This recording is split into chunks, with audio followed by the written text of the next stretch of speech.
آپ لائسنس بنا کے ہوائی فائرنگ بھی کر سکتے ہیں. لائسنس بنوا کر آپ ہوائی فائرنگ، شادیوں میں فائرنگ، اس طرح کی فائرنگ کر سکتے ہیں. السلام علیکم، میرا نام ہے خالد خان اور آپ ہمارا یہ چینل دیکھ رہے ہیں یوٹیوب پہ یا ٹک ٹاک پہ. اکثر لوگوں کا سوال آتا ہے کہ ہماری شادی آ رہی ہے، ہمارا کوئی ایونٹ آ رہا ہے، تو اس کے لیے ہم لائسنس بنوا رہے ہیں، ہم نے شادی میں فائرنگ کرنا ہے. تو ان لوگوں کے لیے یہ ویڈیو بنانے جا رہا ہوں کہ بھائی یہ لائسنس آپ کی سیفٹی کے لیے، آپ کی حفاظت کے لیے، نہ کہ ہوائی فائرنگ میں استعمال کرنے کے لیے، شادی ایونٹ کے لیے اس کی کوئی ضرورت نہیں ہوتی. اور یہ بھی بتاتا چلوں، بغیر لائسنس کے یا لائسنس کے ساتھ دونوں صورت میں ہوائی فائرنگ قانونی جرم ہے. آپ کو اس کے لیے قانون کی سزا بھی ہو سکتی ہے.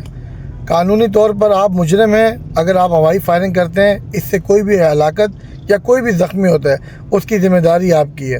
بہت شکریہ.